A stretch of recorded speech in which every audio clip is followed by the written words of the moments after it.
think women from other cultural backgrounds who've come to Australia. Yeah. Sometimes it can happen, with in the white community, but usually I find that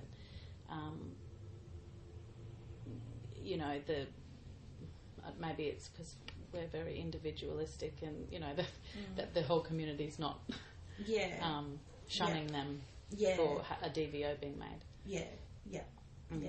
No, and it's and you're right, because the police kind of, I won't say they take them out arbitrarily, but it's not. But yeah, they certainly don't go into any detail about support. And for the what I'm finding also with where do the refugee men go? Because we have all these perpetrator programs, but they only, so in holding men accountable for the violence, how the court tells, men to go to perpetrator programs or, probation and parole and stuff. But I'm just wondering where the refugee men go or the cold men go, because they don't go to these. Yeah, well, I think it is a bit of a one size fits all. Anyway. Yeah, one size fits all thing. Yeah. I think we've had. I don't know. It was a parenting. This was a separate issue where it was through the family courts, and both parties were told to do a parenting program, triple P but this woman needed an interpreter. Yeah. And there was no groups with interpreters, and they wouldn't pay for an interpreter. Right. So it was like she was ordered by the court to do something which she couldn't do. Yeah. Okay. I think in the end, that was actually Bronwyn's case. She might mention it. It was years ago, but I think in the end there was a lot of agitation from Bronwyn, and she got individual sessions with an interpreter, but it actually took ages. If she didn't have an advocate, the answer would have been no. Yeah. And was this big for DB or? It was for parenting. Yeah. It was for a parenting matter in the family, but there was DB. It was linked. Present. Yeah. And there was probably child safety concerns. Maybe I can't really remember in that case. But, but I guess in terms of those intervention programs for perpetrators, as far as I know, they're just kind of standard one size fits all. However, in the Aboriginal and Torres Strait Islander community, they have specialist men's healing programs. So I think they're probably a bit ahead of, in the sector in terms of promoting and recognising intergenerational trauma and the impact of colonisation and the need to listen to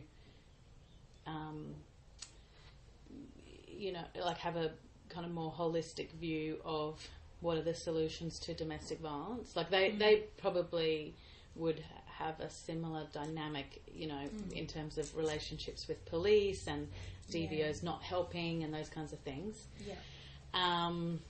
And I mean, I can't really say that as a sector we're listening necessarily.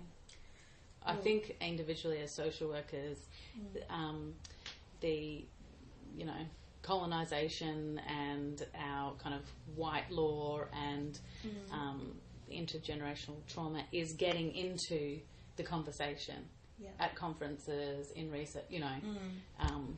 I don't know if you look at the stats of the outcomes that there's big changes, but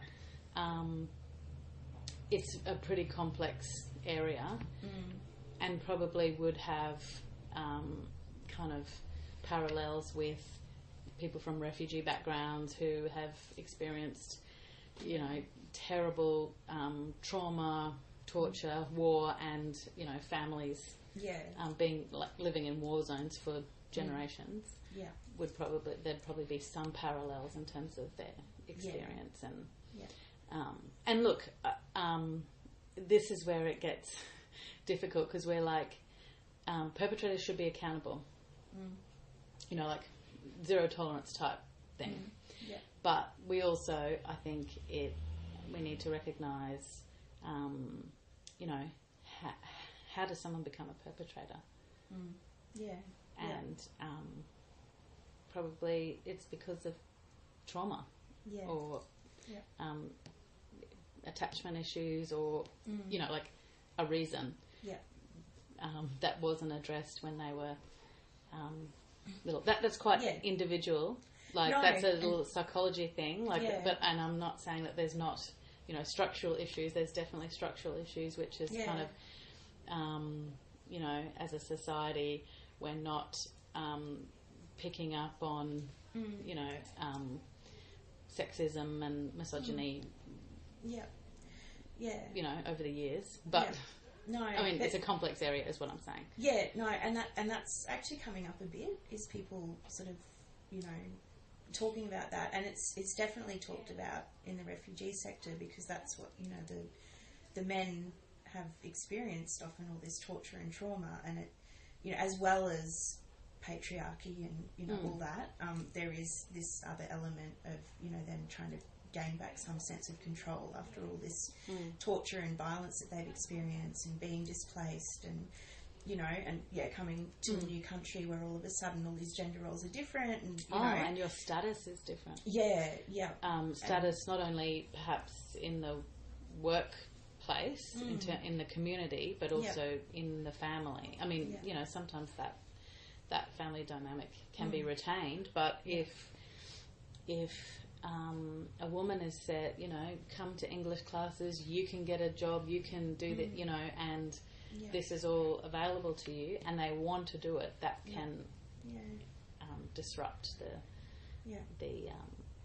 dynamic. And I suppose, and without blaming her, she's completely can actually lead to domestic violence. Yeah, because, you know, if you think back in our society in the 1950s or whatever, like, domestic violence existed, but often it existed in a context of resistance to those gender roles. You know, so if you were quite happy to stay at home and look after the children and give your husband a head job every second day or whatever you're supposed to do, and you accepted that and didn't complain, you might avoid violence. But if you're resisting that, then that's when the control has to be asserted. Do you know what I mean? And so I suppose it can be magnified in that context, where it's a sudden shift in power within the home. No, and it certainly is with and the intergenerational conflict as well. Like, that's a lot of the, you know, with young people as well, because they've suddenly got all these freedoms and and the cultural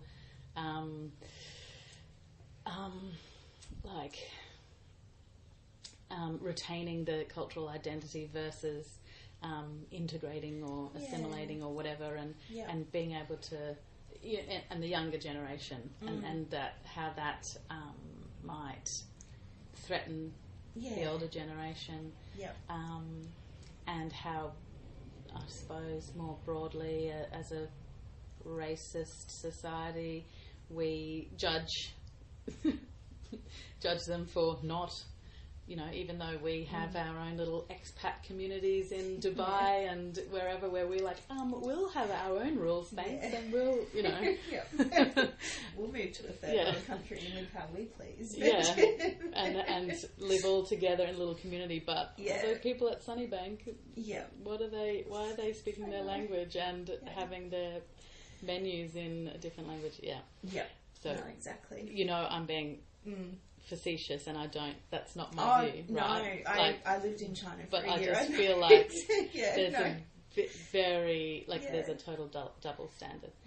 No, it is. And I guess the other thing with that, with refugee communities, is they're fighting those negative stereotypes of their communities because of all, you know, the racism directed at refugees in this country.